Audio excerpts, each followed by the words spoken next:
The U.S. Department of War has released its 2026 National Defense Strategy, which makes me wonder, if the Department of Defense is now the Department of War, shouldn't the National Defense Strategy now be called the National War Strategy? Maybe I'm being too literal and insufficiently serious. The National Defense Strategy, the NDS, is meant to be the U.S. government's blueprint for how to protect the country militarily. It's meant to explain what threats matter most, what the military's priorities are, and how the Pentagon plans to deal with them. To dig more deeply into this document and the thinking behind it, we have with us Bradley Bowman, Senior Director of FDD's Center on Military and Political Power, and Admiral Mark Montgomery, Senior Director of FDD's Center on Cyber and Technology Innovation. Regular listeners to this podcast, and even irregular listeners, are by now familiar with both. I'm Cliff May, and I'm pleased to have both regular and irregular listeners with us here on Foreign Policy. Gentlemen, always good to see you guys. Glad that we all made it through the storm. Maybe another one coming. All right, we should say, just to start out, we have read the unclassified version. There's also a classified version that goes to Congress. You expect that Congress will leak, so we'll find out what's in that version that's not in this version, and is it important for us to know? Yeah, I'm a little less worried about that than I am what's called the Global Posture Review, which will come out in the next 2 to 3 months, and that's where we decide where forces move. In other words, as Brad likes to talk about, there's ends, ways, and means. This is an ends document. The Global Posture Review begins to become a ways document.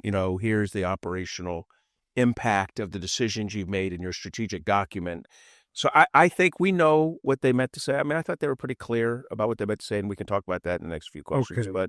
But I don't expect there'll be anything special in what Congress sees. Okay. And before you answer, throw this into it because, Brad, I just, the kind of basic question for you particularly is, does this qualify as a strategy? Because something you've taught at West Point and you've taught us here at FDD is that a goal is not a strategy. Yeah. Tactics are not a strategy. A strategy has very specific conditions. People always think they're strategists. Yeah. They always think of coming up with strategies. Most of the time you'd say that's not a strategy and you're not a strategist. Thank you sincerely for that question. I'll avoid the 20-minute diatribe.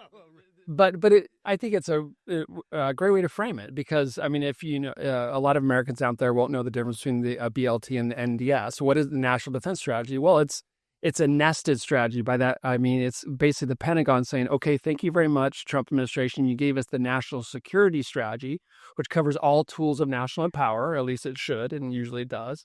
And then the Pentagon says, okay, now that's the overarching guidance. Now, here's what we as the Pentagon are going to do to support that national security strategy. Okay. Now, there's many, many documents in Washington that have, this is the short version of the diatribe, there's many documents that have the word strategy on the cover. Where I come from, at its most basic element, the essence of strategy is the coordination of ends and means. And so if a document simply says, here's what I've accomplished, or here's what I'd like to do, that is not a strategy because you're not coordinating ends and means. And good strategy begins with the realization that resources are not infinite.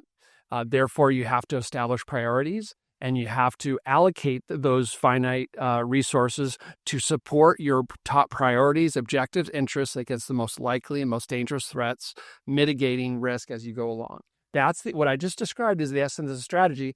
I felt like the national security strategy didn't do a great job on that, and this national defense strategy does much better. As Mark and I argue in a piece that's coming out this week, we really, I see, and I think we agree, we see the earmarks here of a serious strategic effort. That doesn't mean we love all of it, as we're about to discuss, but they're talking ends, ways, and means. They're establishing priorities. There's some effort to talk about the allocation of finite resources, and that's a good start. And this is separate, but it's very much related because you're talking about ways and means. President Trump has called for an increase in U.S. defense spending beyond current levels. I think you think that's absolutely necessary. You agree? Is it enough? What is it, 1.5 trillion that he's asking for, which is, I mean, we've been well under $1 trillion for a long time. Well, forever. So, we've been gracefully degrading down to about 3%. Maybe 2.9% of defense spending as a percentage of GDP, 2.9%. This year, Congress added reconciliation, $150 billion, which artificially propped it up to 3.2. The reason Brad and I would call that artificial is that it's not in the base budget. So the next year when you start $150 billion less. We added $8 billion, so $142 billion less. So there's a lot of risk in that. The Department of Defense has a lot of trouble looking forward, right? So when you give them the $150 billion, they spend it as if next year there'll be the money to take care of the equipment you buy with the $150 billion. And when there's not an increase to do that, you then suddenly have to start cutting things. A year later, your budget's worse than it was 2 years before. Right. So we'll have to see. Now, the president has again said, let's have a reconciliation, and this time with $300 billion. A, that's a big number. B, the Democrats, it will cause them to not support reconciliation. Oh, not that they would have, but even like Senator Fetterman won't be able to, because there's no offset with extra money towards the non-defense, the Department of Education, healthcare, that kind of thing the Democrats always argue needs to be done in balance with defense. And that's an artificial alignment. Yeah. There's no reason to align defense and non-defense. They have unnaturally over time come to equal each other, but they're not the same. For example, the inflation associated with the defense industrial base is about double what it is with normal inflation. So there's reasons that they're different. Yeah. So I'm glad the president's, the reconciliation is occurring. I recognize the department won't handle it brilliantly, but more importantly, the base has to move. And the base Department of Defense budget, I think we're going to get for 2027 from the administration. So the one that we'll get in this March, coming up in 2 months, is going to probably be equal to 2.8% of GDP, hoping they get a reconciliation. If they don't get it, then we're 2.8, and the next year is 2.7, the next year is 2.6. If they do get it, it artificially bumps up to about 3.5%. And then drops back off again. Okay, but people, non-specialists like me say, okay, I understand we want to be over 3%, that we have to do this with our allies. It's a way to measure your seriousness about defense. But bottom line is the bottom line. The bottom line is if you're up to 1.5 trillion from about, 775 billion before, whatever percentage of the GDP, which has been rising it is, you're still doing better. You're still giving a significant amount of money to defense. No? I guess that I'll pass it to Brad here, but I'll just say, I'm not being critical of the 1.5 trillion. I'm saying not all 1.5 trillions are created equal. And this is not the 1.5 trillion I would create. I would take the money. Yeah. I would spend it in a way that recognizes it's a rainy day coming tomorrow when the same party doesn't control the presidency in both chambers of Congress, which I think is likely in January 2029. Yeah. We're going to have a very rainy day. And so the military better be really smart about how they take on this excess money. Here's what I don't think will happen. I don't think the base will be, one of the things the president says, and by the way, I'll increase the base like $150 billion as part of this to get to the 1.5 trillion. That part's not happening because that's a permanent increase, and the Republican and Democrat fiscal hawks or anti-defense people will combine together to say that's not happening. For the folks that don't look at these stuffs full time for a living, just maybe a little bit more strategic framing. So Admiral Montgomery just said that we may drop to 2.8% of GDP for the base defense budget, depending whether the reconciliation stuff comes in. How does that number compare to historical context? Here's the answer. Over the last few years, we've been around 3% of gross domestic product spent on defense. Other than 3 years before 9/11, that's the lowest we've spent on defense by that measure since 1940, the year before Pearl Harbor.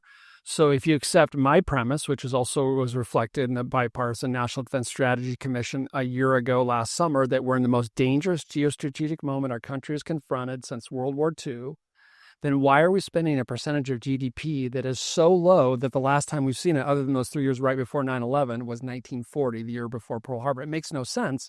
And it's such a logical next thing for us to be discussing, because you asked about strategy. I said, what is strategy? It's ends and means. Means is the defense budget. And let's remember, the Trump administration requested a base defense budget that was the same as the Biden administration, literally the same, that didn't even keep up with inflation, which is effectually a cut. Thank the Lord we got reconciliation that helps. But I just don't see anything in the world and there's no way this administration is going to be able to do what they want to do in the national security strategy, national defense strategy on a Biden defense budget. And last comment, and this sounds wonky, but it's not. If you do the reconciliation, it makes things much, much harder for the Pentagon and the defense industrial base. A major focus of Secretary Hegseth is he says, we want the arsenal of freedom to come back. We want American industry to be awesome. Yes, we do. One of the ways you do that is you allow defense industry to have predictability in how much we're going to be spending on defense. And you do that through the what's called the FYDP process, the Future Year Defense Plan. And that gives people predictability so the Raytheons and the Lockheeds make the investments to increase production capacity. But if you do this annual reconciliation thing, it makes it hard. And I'm going to push back not against you guys, but against the listener out there I know who is saying we can't afford to spend this much. And this comes to an FDE theme going back years. No, if we spend enough, we can deter our enemies. If we deter our enemies, we don't have to fight wars. Then it's a bargain. Because fighting wars is always more expensive than spending on anything that gives you deterrence. That's just a rule. I'm pushing back on it. If people want to write me and tell me I'm wrong, I'm open to the argument. In fact, a lot of this money goes towards particularly our Navy and Air Force that open up international trade. I mean, we are the biggest beneficiary of international trade. If a trade happens in the world, an American company, whether it's an insurance and finance, a shipping company makes money. I think if North Korea and Iran, two countries we don't trade with each other, some Americans making some money. And I'm good with that. That's what we're great at. We're not manufacturing our way out of, to the world's largest GDP.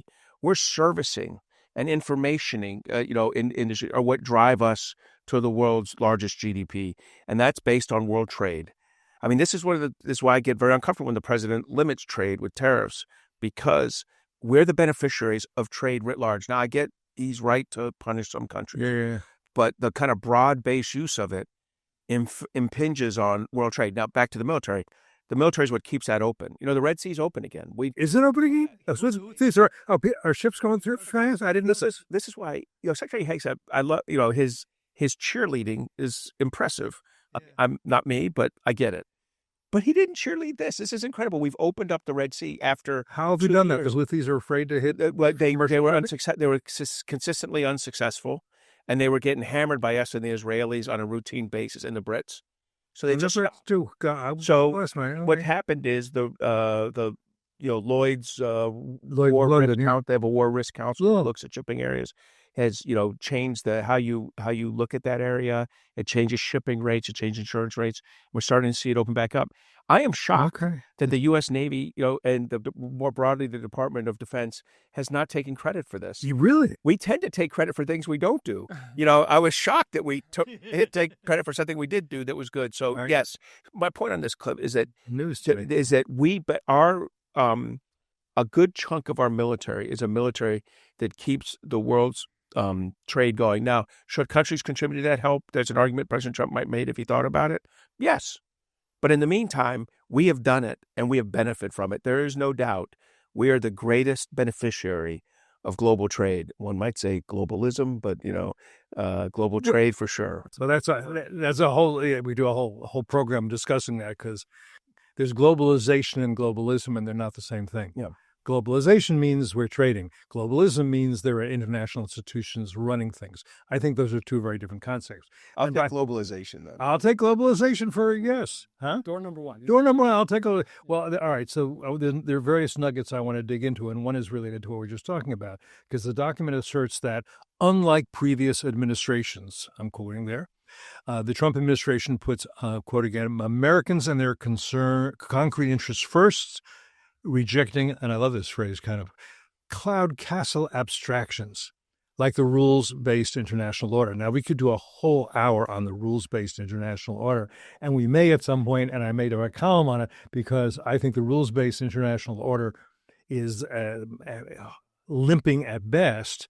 So you don't want to defend it as it is, but we should be spending some time. And I was saying this to a group of congressional staffers today that we did a program with. You need to think about how to reform the international order, not give it up, not defend it as if it's all working, but think about it. Anyway, let me just give you a little more, and then you can say whatever interests you. The document emphasizes that our military's core, irreplaceable role is fighting, winning, and thereby deterring the wars that really matter to our people, wars that are expensive, also interfere with trade. It adds, this does not mean isolationism. So, unpack that a little bit, whatever interests you there. Too much, right? So they, from my perspective, every national security strategy is a little bit cheerleady about this. This one's unusual. Or national defense strategy. Every national defense strategy. This one has like 5 pictures of Hegseth. We never had a picture of a SecDef. 5 pictures. He's better looking than most of our. And then I get it. We have a slight cult of personality going, in both the department and in the White House.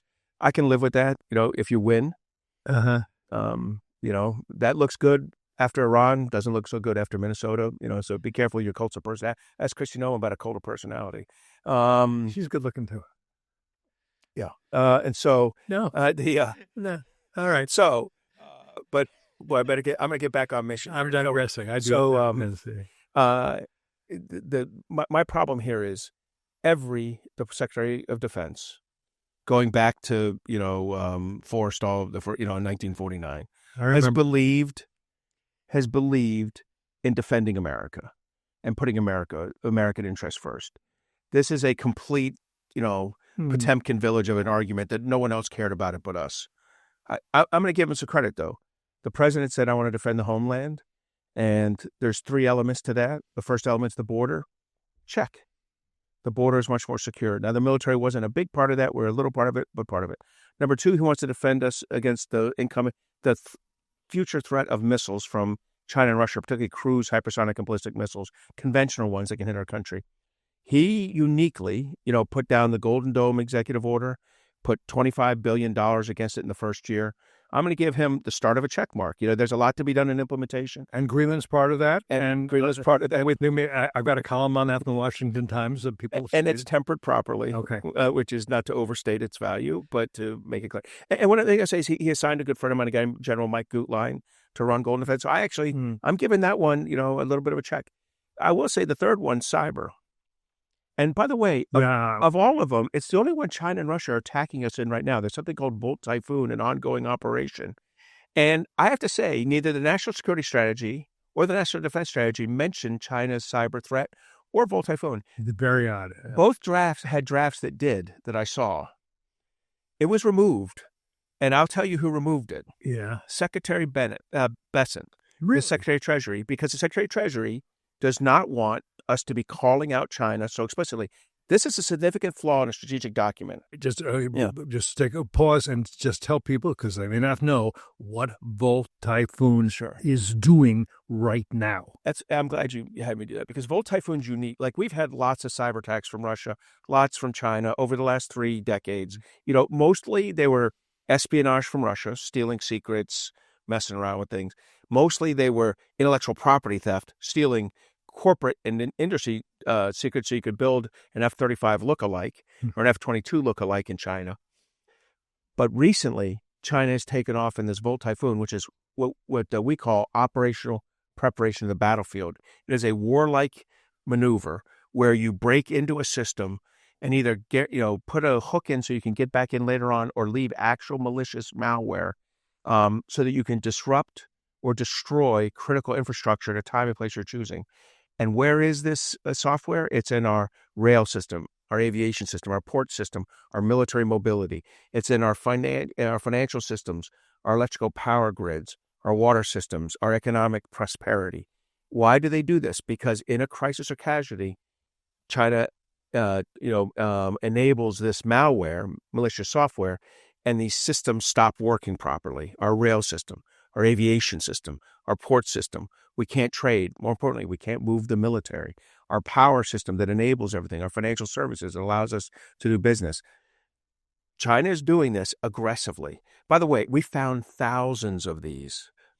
Director Wray of the FBI told us about that. Here's what's crazy. Even the Biden administration was equally nondescript about this, because both of them, 2 weeks after it happened, everyone moved on. If China had put 1,000 satchels of explosives on our critical infrastructure and then put courtesy of the PLA on it, and the FBI found 1,000 of them, Cliff, we may be at war. Right. At a minimum, China would be described a completely different way. Instead, we've moved on. And Secretary Bessent's like, hey, I don't want to mention this in these documents. So we know it was taken out. China was almost removed, very significantly from the national security strategy. Volt Typhoon was removed. China cyber was removed. In this national defense strategy, some of the same things. I think this national defense strategy does a better job of covering up for the explicit removal and implies things, but it still doesn't explicitly say this is an ongoing threat to the United States being done by someone that we later on in the document list as an adversary, China. And so it frustrates me. I don't think you can plan for an enemy if you won't name the enemy. Yeah, and just so we're really clear on this review, it is ongoing. Do you have some kind of program to kill off to the malware that is there and stop the malware from coming in? Or I mean, the ones we recognize, the digital fingerprints we can see, we're helping companies. Are we looking hard for them? And we're looking hard. The problem is Robert, I mean, I know Secretary of Defense Rumsfeld. Don Rumsfeld would say, it's the unknown unknown. I mean, there's some stuff out there. Well, these are known unknowns. We know they've got other ones in there, and we don't know where they are. So the answer is we're working at Cliff, but they have 60,000 offensive operators, the Chinese military. They are working us over like Rocky working over a side of beef. And they are in us, and we're in trouble. And the key here is we're not naming names. Yeah. And something's wrong with them. Okay. Cliff, in the national security strategy, that was one of my main criticisms. They bent themselves into pretzels to not name our adversaries. And so a serious, essential strategic effort is ends, ways, means, and then you have to identify, as I said already, the most likely and most dangerous threats. And if you're not even willing to look your adversary in the face and name them, then that doesn't bode well for the strategy. Thankfully, the national defense strategy does name them a little bit. They name China, although they don't mention Taiwan once, which is a little odd, and especially when you combine that with Secretary Hegseth's opening letter where he says we're going to confront China with strength, but not confrontation. I won't repeat my metaphor about the bodybuilder, but if they think you're strong, but you're afraid of confronting them, then your strength doesn't really matter. So that should have been cut. That should not have been in the introductory letter. That was not helpful. But, Mark is the leading, he didn't ask me to say, he's the or a leading expert on these cyber issues. And he makes a really important point because the national defense strategy highlights how we have to do more in the first island chain in the Pacific to deter aggression and make sure China doesn't dominate us or our allies. But as we speak right now, we're under attack here at home.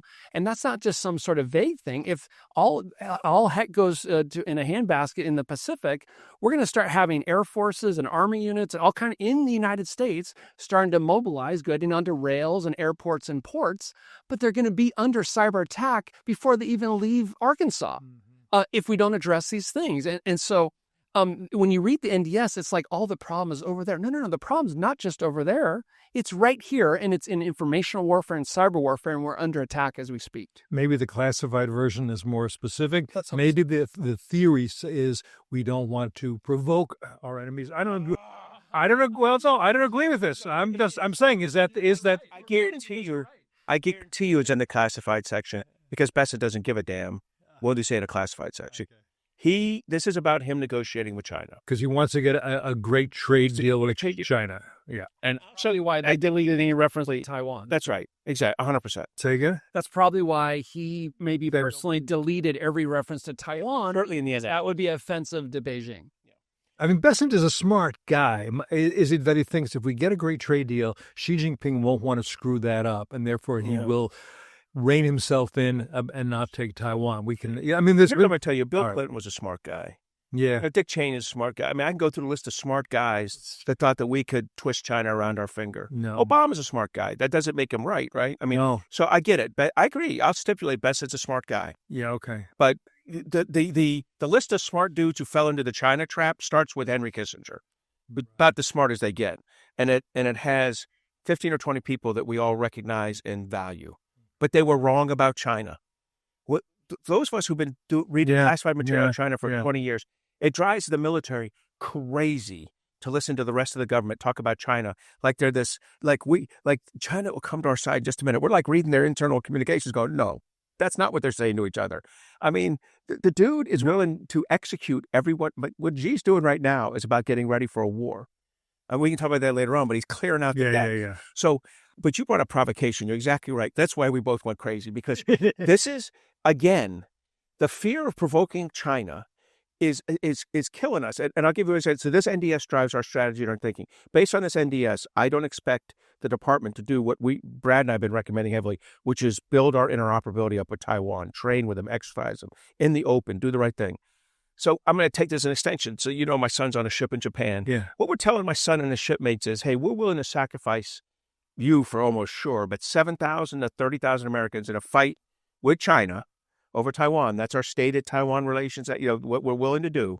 But in the meantime, we're not willing to exercise or train with them.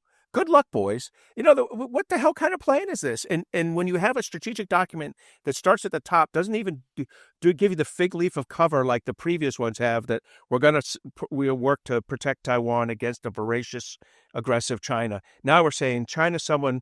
What were the words? We're gonna strength, not confrontation. Yeah, not confront them. Cliff, this may be a little saucy thing there to get the listeners riled up. I'll put it on the table and you can tell me if you disagree.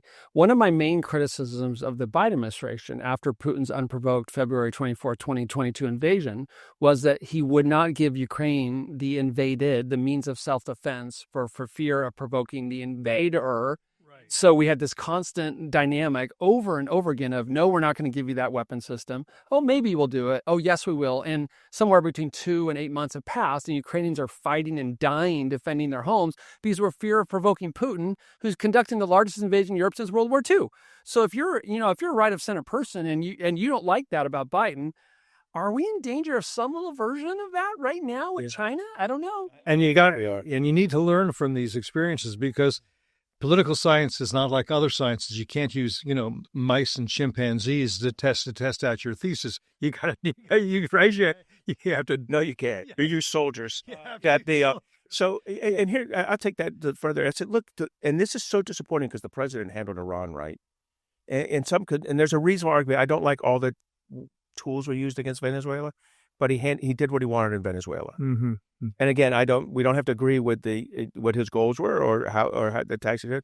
Let's be right. In the first 2 big foreign policy challenges, the president handled it right. I don't know why. And he named Iran. He attacked Iran. He flattened, as he would say, obliterated Iran, right? He came in and he removed Maduro was, I think the final straw for Maduro was the dancing and the mocking of Trump, but 3 days later, he gets an extra visitor in the night, right? And so, the president acted, did these things right. He had the right strategic approach. And then when we get to China, all of a sudden it's like, we're going to be subtle here. We're going to be careful here. We're out of fear of provocation. We're not going to do or say the right thing. You do not deter a bully by telling him that you'd like to talk to him about his behavior. That's the central, right. or by central idea. And you don't say what our policy is not to, not accelerate, not exaggerate. It was what Biden kept saying to everybody. We don't want to. Oh, I can't. Senior moment here. But if you tell them we don't escalate, that's what I was like. We don't want to escalate. Yeah. If you tell them that, they'll say, okay, tomorrow we won't escalate if you give us this. We'll come back on Thursday because we'll have something else to demand. This is a digression and try to do it in like 10 seconds. Xi Jinping has been firing generals like it's going out of style. Does that mean that does that delay his thinking on Taiwan, or does it accelerate because he's trying to get the right generals who want to do it, or do we just not know? So first, he's cleared out the CMC, the leading military decision-making, the Central Military Commission. It's now him and his political commissar. Yeah, who's not a military expert. Well, not a military expert, an expert on determined. I'm pretty sure he's the one who ratted out all the other guys, right? So you got these 2 guys, left. Look, they're not warfighters. I do think this has, whether it limits how Xi thinks about it or whether it limits reality, it limits military action. Now, they weren't going to take military action in 2026. Okay. He can have the team up and running by 2027. It'll be a younger group. There may be some value in that. They need generational change. They need people who've operated with these Western style, the intellectual property they stole from us 10 minutes ago, as I bring up, is now evidencing itself in modern equipment. They need new generals and admirals for that, and they're about to have new generals and admirals proliferating their senior leadership. He's fired 48 senior generals and admirals. I think his predecessors were 0 and 0 in their 10 years. So, it's a significant departure from the norm in China. I do think it means nothing in the next 18 months, but I would have told you previously there is nothing going on in the next 18 months. Got it. Look, here's very quickly another reason why that matters for war and peace reasons, because whether Xi Jinping decides to attack Taiwan is going to be based on part, at least, on the advice he's getting. And that advice is going to be coming from the military. And it's going to be their assessment of what they think they're capable of, what Taiwan's capable of, and what we're capable of. And their willingness or unwillingness to tell Xi Jinping the truth, right? Like if you're afraid of getting fired or getting sent into a gulag somewhere, you may not be giving your honest advice about what the PLA and PLA Navy are capable of doing. So who's in that position, and whether they understand the relative balance of power and they're willing to convey that accurately to the decision maker has war and peace connotations. Okay. I could go on with this, but I won't, even though I have thought. Okay, let's talk about other things. And we talked a little bit. Homeland missile defense, you like that.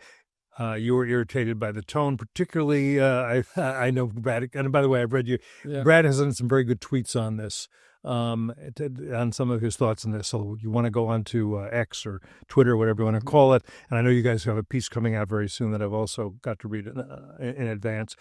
And people should read that too.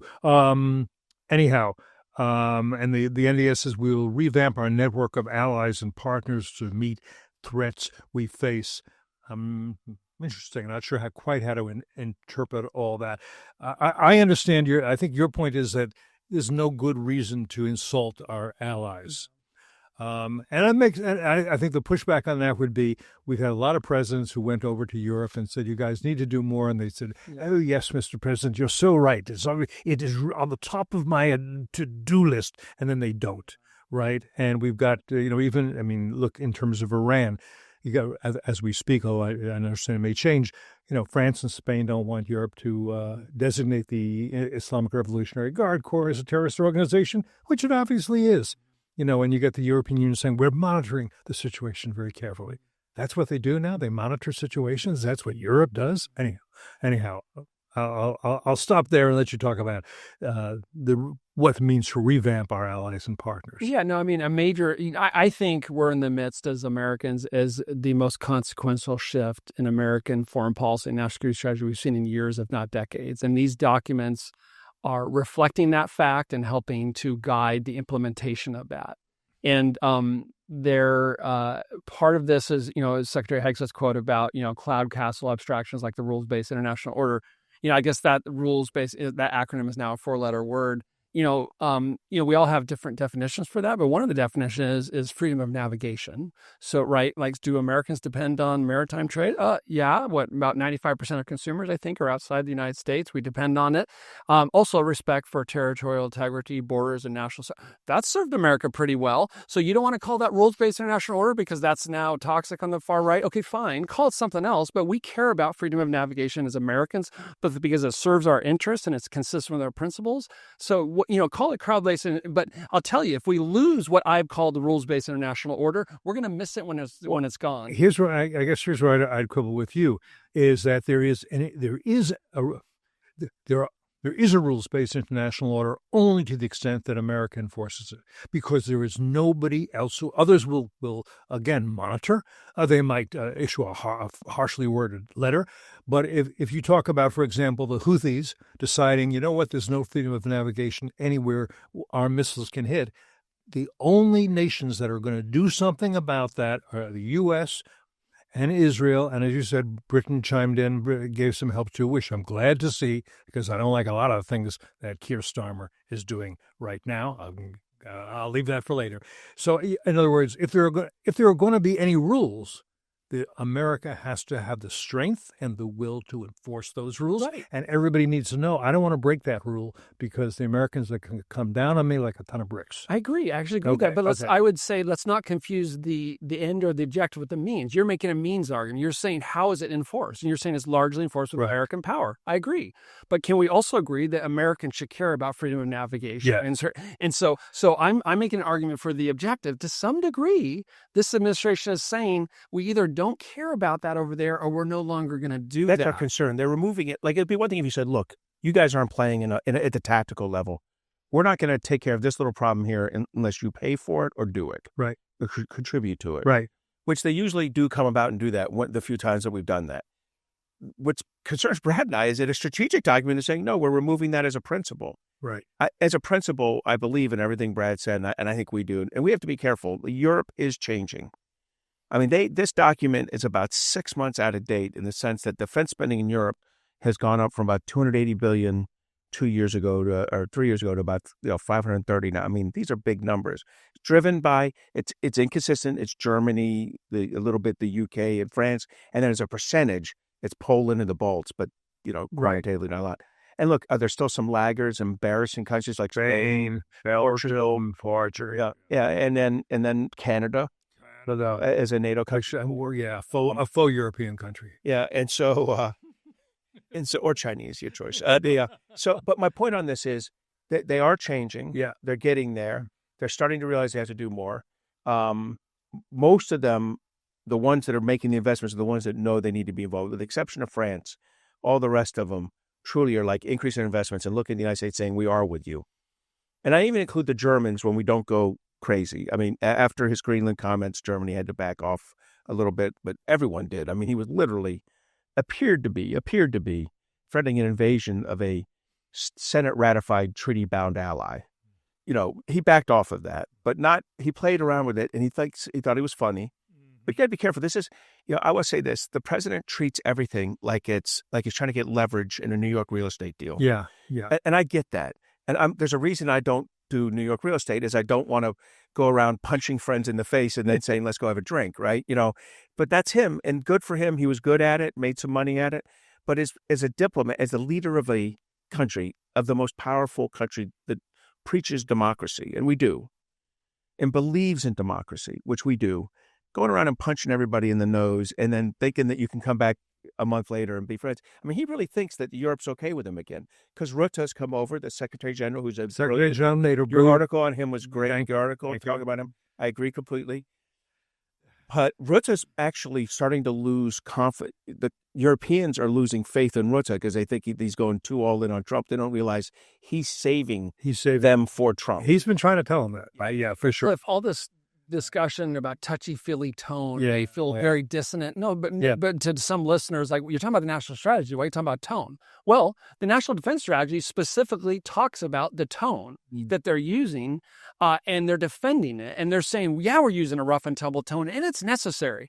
And it's a different version of what you're saying, where, hey, there was a lot of free riders. Yeah. And we needed to shake up the status quo to get these free riders to step up. Mark just may argue correctly that many of them, or most of them, are stepping up. But what is one of the 4 pillars in the national defense strategy? It's burden sharing. So we know on a personal level, if you have a friend and you want that friend to carry more of the burden, you probably shouldn't keep insulting them and being disrespectful to them, because they're not going to want to talk to you, they're not going to want to help you, and they're not going to want to coordinate with you. So if we accept what the chairman of the Joint Chiefs of Staff said in testimony to the Senate Armed Services Committee last summer, that we're seeing unprecedented cooperation between China, Russia, Iran, and North Korea, and this administration is saying it's a national defense strategy, we want a burden shift, then you're going to burden shift to the people that you're habitually insulting. You're insulting, that's too strong. Oh, really? Okay. Who lost the most per capita people in Afghanistan? Denmark. Hello, Greenland, Denmark. And you probably shouldn't be insulting people that have fought and died with us from Yorktown, French, D-Day, Canadians and Brits, in Afghanistan, almost all of NATO. So if you want them to work with us and do more, I don't know, newsflash, stop insulting them. It's not necessary, and it's counterproductive. I got to tell you, Starmer's never looked stronger. I'm not a friend of ours, but he looked composed and prime ministerial, responding to the president. The president said that our NATO allies fought from the rear behind us in Afghanistan. Bull blank. That's bull. Yeah. I mean, I was in there. The Brits were right on our left. They lost 570 men and women, the exact same per capita as us, fighting the exact same battles as us. It is absolutely insulting to all of us in our own military and in the UK military for the president to say things like that. And he says it off the cuff. That was not a prepared remark. He has got to get better. He's supposed to be the leader of our country internationally. And I'm sorry, and that's what these strategic documents reflect, his kind of cavalier attitude towards this, and that is not helpful. Honest, I like you, I see a lot of value in a lot of his ideas, but like you, I'm massively disappointed at some of the cavalier treatment of this. These are people, you can't call them next time. When you want somebody alongside you fighting, when you want burden sharing, it's hard to get them to show up. Parents in the UK, and believe me, the BBC does Trump no favors. That clip does not look good, and it won't play well for a half a decade. They will play that clip and play Starmer's response. Oh, I see. Yeah, I hear what you're saying. Yeah. Okay. All right. A bunch of other subjects I want to get through while we have the time. That's all right. Not my fault. Israel is called a model ally, and for the simple reason that it does burden share. It does. I mean, we understand why it does spend a lot of its GDP as it needs to on defense because it's got a lot of enemies, and I think the administration is very pleased with the cooperation they had in what we now call the 12-Day War, for example, where essentially Israel made sure that the B-2 bombers were able to get in and get out, although I think they would have been able to. Anyhow, but it was an insurance policy. Okay, I don't know if you want to say anything about real quick. Our forthcoming piece has a whole section on this, and we've been saying at FDD, by the way, for 20 years. Yeah. Israel is a reliable and invaluable ally. You've made a more valuable ally with the work you've done on because they're innovative technologically, et cetera, et cetera. Actually, the grassroots boys are coming around the corner. Yeah. Boys are coming around. It's good to have friends. It's good to have friends that throw punches. Israel is that. In the national defense strategy we're discussing, this administration uses the term model ally, and they only describe one country in the world as a model ally, and that is Israel, and they say it twice. And they explain why. They say because after October 7th, you, Israel, went to war to defend yourself. We need more allies like that. Yeah, we helped you. Yeah, we helped you quite a bit, but you were willing to fight to defend yourselves. And by the way, you've been spending somewhere around 7 to 8% for some of the years after October 7th. You're way above this 3.5% now global standard. Israel's like, yeah, been there, done that, got the T-shirt way above it. So both in terms of their will to fight, their ability to fight, their ability to defend themselves, to work with us to defend common interests and for blows against common enemies, namely Islamic Republic of Iran. So this administration will have more resources to focus on the Western Hemisphere. We could talk about that. And the Pacific, you need someone going after each of them. In Europe, we have Ukraine. That's why supporting them the widest investment on charity. In the Middle East, you have Israel. On the Korean Peninsula, you have South Korea.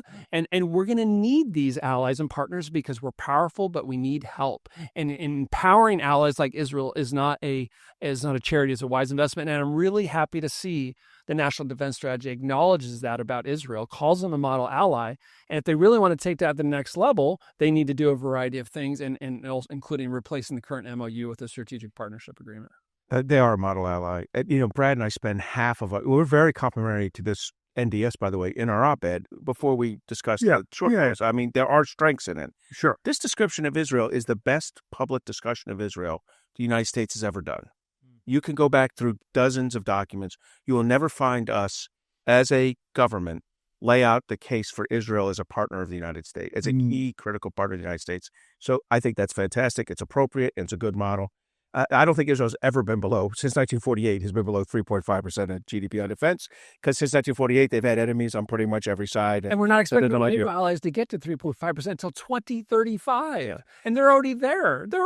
And the Israelis spend a chunk, everyone spends about 50% of their money on personnel, 50% on procurement and maintenance. And Israel spends a good chunk of that 50% in the United States on F-35s, on our weapon systems, on F-15s, on KC-46s. Maybe, I think Taiwan's probably the only country that spends a higher percentage on U.S. weapon systems. And that's because no one else in the world will sell anything to Taiwan. So they really don't have a choice. But, our weapons are the best. So. They are, and we work well with Israel. That's I do think this is it is an unusual tactical lodgement for a moment in the middle of the exercise, in the middle of this document. It just drills down suddenly on Israel. Happy to see it. It's a good lesson for everybody else. But also, it's important that we say this out loud once in a while. And if we've said this before, I haven't heard it a lot in the last 20 years. So I was really glad to see it. A couple more countries I want to. What do you infer from this about Russia, Ukraine? Not good. Yeah. In other words, I read this as this is a European problem. I mean, I don't read it that way. It reads, this is a European problem. Europe go hand. And Europe can do better. They can do better. And they need to do better. They really should. But I mean, it's hard because you want to push them. And, I heard Besson the other day saying it's 4 years you're still buying Russian oil. What are you guys doing? But by the way, two countries are buying Russian oil, one of which, Hungary, Trump wavered them into doing it because he likes Viktor Orban. So Bessent needs to watch his P's and Q's because he knows he's a smart, like we all agreed, he's a smart guy. Yeah. He knows exactly what I just said, but he says that and he knows that the press corps is not smart enough to do a follow-up like, hey, isn't Hungary number one? Because then Bessent would have to say, ask President Trump or mumble on or skip the question. So we got to be careful there. But what I will say is Zelensky's speech at Davos was more aggressive than Carney's, more aggressive than the president's. And he was calling out Europe. Yes, he was. He said, He knew. don't try to change Trump. Change your own behavior. You got to get in here with us. And, and I think at some later date, we will look back at that. If Europe changes its behavior, we'll look back at what Trump said and how Zelensky followed onto it and say that was the moment where Europe realized this got to be our troops, our weapons, our money, our sacrifice if we're going to defeat Russia and Ukraine. I wish the president would do more. Yeah. I think we have the excess capacity to give some weapons that we don't need elsewhere. They could go there, but we've just decided to stop doing that. Well, there's still weapons flowing. You told me that. There's still weapons flowing, but I got to tell you, it is way down. Not just our giving of weapons, but the sale process. Europeans are purchasing. And it's only the purchasing, and ones that we think we don't need anywhere else. And our definition of that has been slightly, realistically and slightly artificially raised. I'm really worried. There are weapon systems we literally designed for the fight in Ukraine, like for the Ukrainians, for the fight Ukrainians, that suddenly I think political people at the Department of Defense are saying, maybe we could use that. And the Air Force or the Navy, when asked, will say the truth and say, I could use that. I wasn't going to say anything because it was going to Ukraine. It was for Ukraine. But now that you ask me, we can't be afforded doing that. Ukraine will, you have talked about this, they will win this. They will not lose. You've been saying this for... They will not lose unless we absolutely cut off the spigot. If we give nothing, I don't think Europe has the production. Rheinmetall, they're one good company for producing, cannot produce Ukraine to success. And then the Ukrainian drone production won't be enough on its own. I mean, correct me if I'm numbers I'm wrong, but in the last 3 years, Russia has lost about 1 million lives, not just casualties, I think lives, and increased its territorial expansion in Ukraine by about 1.5%. Correct. That is, they're essentially paving Ukraine with bodies. They at are. this point. Honestly, they just raised another 410,000. So they've been raising 410,000 or so a year for the last 2 years. They'll do it again this year. Of that 410,000, 150,000 will die. 150 to 200,000 will be wounded, and 50 or 70,000 will escape with neither. And those wounded, it's not like the U.S. VA. Like Brad and I have to deal with the U.S. Veterans Administration as vets. It's not perfect. It kicks the crap out of the Russian version, the non-existent Russian VA. So that's 250,000 people dead or permanently damaged, going back to their mothers, their wives, their kids, undamaged goods or dead. He can only do this by purchasing their lives. He pays a ludicrous amount of money up front for them to do their 1 year of conscription, and then he pays a pretty thick death a death payment to the families if they die. This is an insane policy, Cliff, and that's why I don't know when it's going to end. People say, "When it's going to stop?" Well, I don't know. You're dealing with a literal insane guy. That's why Zelensky says, "I can't give in to these kind of like when Trump's like, come on, just give something. It's a negotiation. We got leverage." Gives an old real estate pitch. He's like, "This isn't a real estate deal. This is a clinically insane devil that I'm fighting on the other side. He will take what we give him, and he'll come punch me again next week when you're not watching.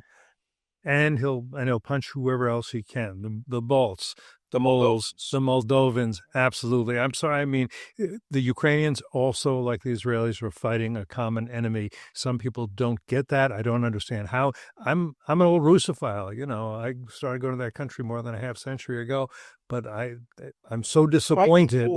They're fighting Russia. They're fighting Ukraine, Iran. They're fighting China. They're fighting China. They're fighting North Korea. All of them. Oh, right. And I got to tell you, the ones when I'm there, the ones that worry the most is Iran. The Jiran drones are Shahed drones, and they're hammering their big cities, their electrical power grids. There's no power. There's no cooling. There's no heating in most of Ukraine on a day-to-day basis in the coldest winter in years because of Iran. Cliff, the research that we're doing on the axis of aggressors, where we've documented more than 600 instances of security cooperation, just absolutely confirms what Mark just said. The Ukrainians are fighting, at least indirectly, all 4 members of the axis. Right. And when Putin started his unprovoked invasion, the Iranians provided those drones to Russia that they used to attack Ukraine, and then helped them stand up a facility in Russia to build the drones. And then everyone's paying attention. Okay, here's how everyone's help. Here's how North Korea, China, Iran are helping Putin, but they're ignoring what we're going to try to highlight in our book, and that is all the IOUs that are being paid back are helping North Korea be more formidable in a potential war in the Korean Peninsula, and helping China. In fact, a plurality of the 600 or more security instance cooperation we found is between China and Russia. So if you want to be a China hawk and be squishy on Russia, I'm sorry, you don't understand the world. You don't understand. And if Iran's going to build new ballistic missiles and cruise missiles to hit Israel, they're going to get that ammonium from China. From China. And we're in China supplying. Russia is helping Iran with their space launch capabilities, which is allowing Iran to put satellites in space, which is going to help them do better intelligence, surveillance, reconnaissance, and targeting, and to help them build capabilities that could be used, as Ben and Bentaleb has argued, to build an ICBM to threaten the U.S. homeland. Thank you very much, Moscow. This also gets back to what we were saying before, what you guys were saying before. We need a network of able allies partnering with us for strength, the way this axis is partnering among themselves. Yes, you can say, okay, China didn't come in to save Tehran from the 12-Day War, but you know what? They couldn't really do that, and Russia couldn't do that. But what they did do is they're provided helping sodium perchlorate and ammonium perchlorate to help cure their ballistic missiles, and there's some reason to believe that they might be helping to rebuild their ballistic That's why the missiles. NDS can't ignore Russia. And, the NDS, to be a accurate strategic document, needs to name the threats. And the threats are China, Russia, Iran, North Korea. And you've got to look at all of them. So just quickly, because I don't want to go on too long, talk just a little bit about Korea and what you get from this, because my impression is we got 28,000. Look, this is an important point. The Korean War never ended. Never ended. And it's wonderful to say, we need a truce, we need a ceasefire, we need an armistice. If you do that, you ensure this will be a forever war. Okay? So we had 28,000 troops there. We have essentially had since 1953. If you bring troops home, you're kind of saying to Kim Jong-un, maybe you got a shot, guy. It worries me. Agreed. And, at the exact moment this is going on, Bridge Colby, our Undersecretary of Defense, is in Korea, gave a speech there that a lot of it's good. Okay. A lot of it's about how Korea and America are bonded to each other and we're going to work with each other.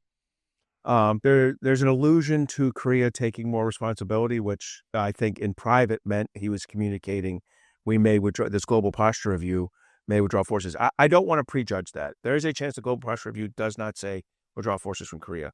But if it does, and it's based on this strategic document, that's one more hit on the NDS because it sets up the conditions for that withdrawal.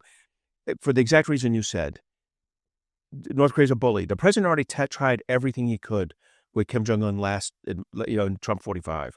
He did more to try to move U.S.-North Korean relations than any president's done since, the armistice or since the cessation of hostilities in 1953. You cannot... the president knows that's not going to work. So therefore, you have to deter him. You do not deter him by withdrawing forces. So look, we'll have to see what happens. On this one, I don't want to be critical of the administration until they withdraw forces. But if they withdraw forces, it's a mistake. And you can look back on the strategic document and say the preconditions were set in this document. Cliff, and I would just quickly add that what's happening north of the DMZ there on the Korean Peninsula is not static. And what is changing is you have huge Russian security cooperation coming back into North Korea as I pay them back for all their help in providing providing artillery and missiles and all that, and even sending 12 to 14,000 North Koreans to actually fight against Ukraine, more than 4,000 of which died.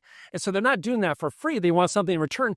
And the bennies are starting to flow. And if you look at the testimony of the top U.S. military officer in Korea, he's saying the balance of power in the Korean Peninsula is changing because all this Russian help on Kim Jong-un's top priorities is starting to flow in. So, with full deference to Monty, who's done a lot of war planning in his day, we better dust off those war plans for the Korean Peninsula because they might need to update them a little bit based on a more capable North Korean military whose soldiers are coming back having learned lessons about drone warfare fighting Ukraine. All right, my last topic for today, unless you guys want to add something, we touched on this and that's the Western Hemisphere. And we talked about the extraction, the arrest of Nicolas Maduro. I think that was very much meant, among other things, to send a message to China, to Tehran, to Russia. The days of our letting you run roughshod over South America and essentially take over South America through debt traps, through all kinds of ways, let Hezbollah run roughshod. Those days are over. This is our backyard. We are going to exert our strength and influence here and begin to push you back, which previous administrations had not done. We had some time ago the head of the Inter-American Development Bank. His mission was to push China out, and Biden fired him in his first day in office. So I think the mission is not over in terms of Venezuela or Latin America, but it's a signal to these countries that were so deeply invested in Venezuela. We're coming back here. It's the Montgomery doctrine, which properly understood is foreign governments are not playing in this field. So here's how I take a look at it. The president, he said it's drugs, he said it's democracy, he said it's oil, he said it's getting China out. The best one of those is probably getting China out. Yeah. So I'm going to stick with you on that and say that this document says it's that. It implies it says that. My one fear is that we're defining this as the place, our sphere, where we're going to hang out. Because I'm going to tell you right now, the South America and Latin America south of Mexico is like 3 or 4% of world GDP. I do not want to dominate 3 or 4% of GDP. No. I want to dominate the 16%, that's in Europe. The 22% in India and Southeast Asia. The 20% in China and Northeast Asia. That's where we need to be. Not concentrating this 4%. So yes, get them out. We need to. Well, look, I just think we have many challenges, and we don't want to limit ourselves to any of these places. If we're not a global power, we are an over-the-hill power. There's no other way to talk about it. Cliff, General Laura Richardson, who is the former commander of U.S. Southern Command, is on our board of advisors. We've done events with her and podcasts with her in this room. And she, if you go back and look at her annual testimony to Congress when she was command, she was like, boy, I sure could use some military power here in Latin America, but I can't get one ship to show up. So long overdue for increased focus here. This and the military operation to get Maduro was, from a military perspective, incredibly impressive. And I don't believe any other military in the world could have done it. I think it's good for our adversaries to see that we have that capability, that we can throw a punch, if you will. And I think that helps deterrence. Maduro's a thug. The world's better that he's not there. This is not regime change. We didn't change the regime. Just as we took out the top dog, the regime's still there. It's regime face change. I'm not declaring mission accomplished quite yet myself. I totally agree. And then I quickly will make 2 last points. Opportunity costs. Yeah. The Forward Carrier Strike Group that is enforcing, hanging around in the Caribbean came from where? From the Adriatic. So if it had still been in the Mediterranean, the Forward Carrier Strike Group would be in the Middle East. So if where I was going. So if you're you're an Iran hawk and you're listening, you should understand that what we're doing in the Caribbean has a cost. And one of the bill players is the Middle East, because we moved the forward to the Caribbean, and we had nothing there to help out with Iran. So what are we doing? We're pulling the Lincoln Carrier Strike Group from the South China Sea into the Middle East. Bill payer number 1, bill payer number 2. So maybe we need to spend a little bit more defense. And last point, sphere of influence. Sphere of influence. There's a lot. We need another hour for that one. We need another hour for that. Yeah. Yes, do more. Our neighborhood matters. Yes, our neighborhood matters. Yes, do more here. But how we talk about it and how we implement it matters. If we become an unprincipled might makes right power, we start to sound a little bit like Putin, and we shouldn't be surprised that Putin and Xi want to have their own little spheres of influence. So do more in our region, take care of our neighborhood, but don't lose our morality or principles in the process, and don't talk about it in terms of spheres of influence. Which they don't in this document, do they? There's a little bit of sphere. There's a couple of spheres there. All right. It doesn't go spheres of influence. It gets you back. And when this relates to Greenland, right? Yeah. Greenland, you don't steal something that's not yours. Greenland's not ours. You don't take that might makes right. And you don't need to do it because they let us do whatever we want there militarily to protect our interests, going back to the treaty from the... Well, they let us drop 4 nuclear weapons on them, and we only found 3 of them, right? I mean, we left a nuclear weapon in the ice shelf of Greenland, and they gave us a 2-week timeout on flying.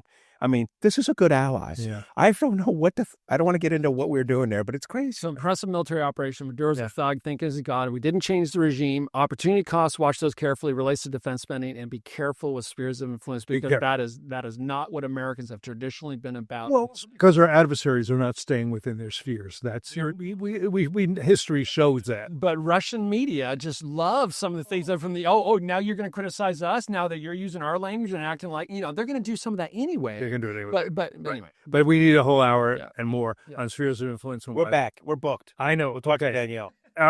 Okay, our producer for sure. Anything else? No, I think we got most of their points. Look, and again, we say a lot of positive things about this document, but you didn't come us in here to kumbaya it. We brought you the hard parts of it, and that's what's important because it's the hard parts that are going to be hard over the next couple of years. Homeland missile defense, excellent. Nuclear deterrence, excellent. Peace through strength, excellent. Israel, excellent. And then all the other things. Our commentary is not nice and easy. It's nice and rough, as Tina Turner would say. All right.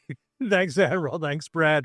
And thanks to all of you who are with us today here on Farm. Glad to hear I'm Ike. Yeah.